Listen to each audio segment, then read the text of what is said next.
Welcome to Royal Teaching Centre YouTube channel. आइए आज हम लोग देखते हैं आईटीआई से संबंधित कई प्रकार के वर्ड आते हैं आपको, ठीक है, और इन सभी वर्ड का फुल फॉर्म जानना अनिवार्य है।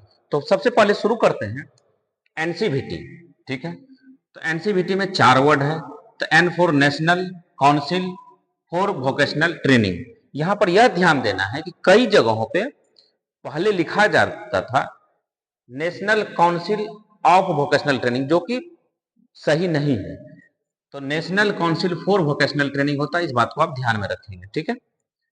इसके बाद दूसरा है एनसीवीईटी, इसमें 5 वर्ड है, ठीक है। यदि आपको किसी का फुल फॉर्म याद रखना है तो सबसे आसान नियम है कि इसमें वर्ड कितना है उसको देखें और उतना ही वर्ड इसका जो है कि विस्तार भी होगा। तो इसमें 5 वर्ड है। तो national Council for vocational education and training, ठीक है, ई फॉर यहां एजुकेशन आ गया। इसके बाद जो है कि तीसरा नंबर का रहा NSDA, national skill development agency. SCBT, जैसे एनसीबीटी होता है स्टेट में, एससीबीटी होता है। तो एससीबीटी का फुल फॉर्म होता है एस फॉर स्टेट, बाकी बात सीबीटी का सेम आ जाएगा, काउंसिल फॉर वोकेशनल ट्रेनिंग, ठीक है। 4 नंबर के बाद आते हैं 5 नंबर में। यहां कह रहा है डीजीईटी, ठीक है, डीजीईटी। इसमें देखिए 4 वर्ड है, directorate general of employment and training. अब इसी को कभी कभी ई को हटा करके केवल जो है कि डीजीईटी की चर्चा किया जाता है 3 वर्ड का। तो इसका फुल फॉर्म हो जाएगा डायरेक्टरेट जनरल ऑफ ट्रेनिंग। अब आते हैं 7 नंबर में AITT, All India Trade Test. आपका जो एग्जामिनेशन होगा, जो आप लोग कहते हैं कि हमारा आईटीआई का फाइनल एग्जाम जो होगा, उसी फाइनल एग्जाम का नाम है AITT, All India Trade Test. जिस मंथ में आपका एग्जामिनेशन होता है, जैसे कब आपका एग्जामिनेशन 2025 में होगा, तो आपके एग्जाम में लिखाएगा AITT, मान के चलिए अगर अगस्त में होता है तो अगस्त 2025 लिखाएगा, ठीक है। तो इस तरह से जो है कि AITT का मतलब हो गया ऑल इंडिया ट्रेड टेस्ट, ठीक है।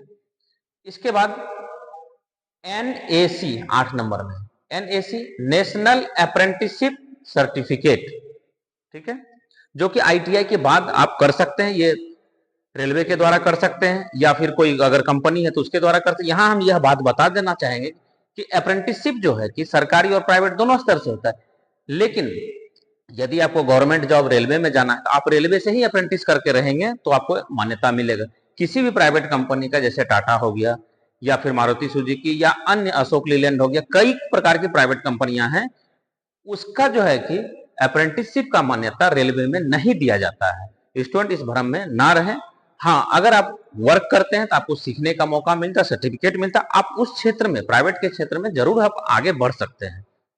इसके बाद NTC है, नेशनल ट्रेड सर्टिफिकेट। जब आप आईटीआई एग्जामिनेशन पास कर जाएंगे, मार्कशीट मिलेगा, मार्कशीट के बाद जो है कि एक सर्टिफिकेट और मिलता है जिसको कहता है NTC, नेशनल ट्रेड सर्टिफिकेट।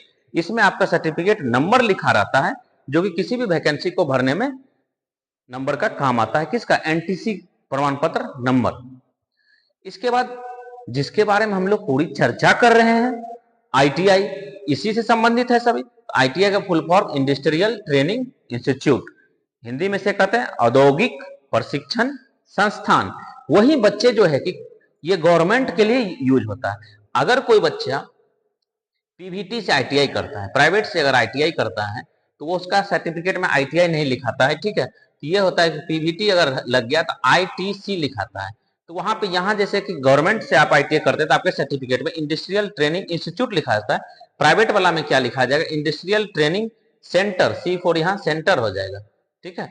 तो इसी से पता चल जाता है कि कौन बच्चा सरकारी से आईटीआई किया है और कौन प्राइवेट से किया। तो प्राइवेट के बच्चे के सर्टिफिकेट में लिखा रहेगा इंडस्ट्रियल ट्रेनिंग सेंटर, ध्यान से समझ जाए। इसके बाद 10 तक हो गया। और 11 में जो है कि ये है SIDH, फुल फॉर्म है स्किल इंडिया डिजिटल हब। ये अभी जो है कि कुछ ही समय पहले जो है कि लगभग साल भर भी अभी नहीं हुआ है, ये आया है, ठीक है। एनसीबीटी पोर्टल के जगह पे अब जो है कि जितने भी आईटीआई के काम होते हैं, रजिस्ट्रेशन हो गया, एडमिट कार्ड हो गया, सब इसी पोर्टल के आधार पर होता है, स्किल इंडिया डिजिटल हब। ठीक है, एनसीवीटी पोर्टल के बाद अब इसी का नंबर है। आप रिजल्ट भी अभी देखे होंगे, जो एग्जामिनेशन हुई है SIDH पोर्टल पे ही रिजल्ट देखे होंगे। और भी सरकार इसको बेहतर बनाने का प्रयास कर रही है, ठीक है। तो SIDH का फुल फॉर्म हो गया स्किल इंडिया डिजिटल हब। इसके बाद निमी है। निमी का full form national instructional media institute.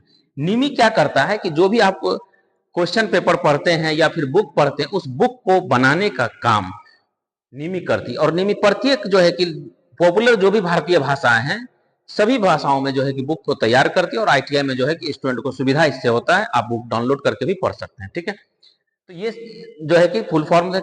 इसके बाद एक भारत स्किल है, ठीक है, तो उससे भी जो है कि आप सभी कुछ डाउनलोड कर सकते हैं। निमी जो है कि सभी को सजेस्ट करता है, बुक को छापता है, क्वेश्चन पेपर को, इसके बाद आपकी किताब को। लेकिन आप डाउनलोड कहां से करेंगे? तो डाउनलोड करने का काम जो है वो है भारत स्किल से, ठीक है। भारत स्किल से आप इसको जो है कि डाउनलोड कर सकते हैं। तो ये सब ITI का समझिए कि एक प्रकार का जो है कि भारत skill.gov.in इसका नाम है, ठीक है।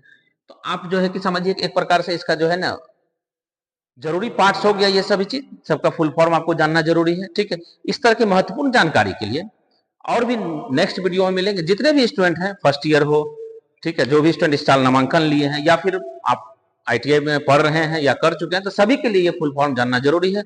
और भी नेक्स्ट वीडियो में मिलते हैं, तब तक के लिए धन्यवाद। Royal Teaching Centre YouTube channel को सब्सक्राइब करें। धन्यवाद।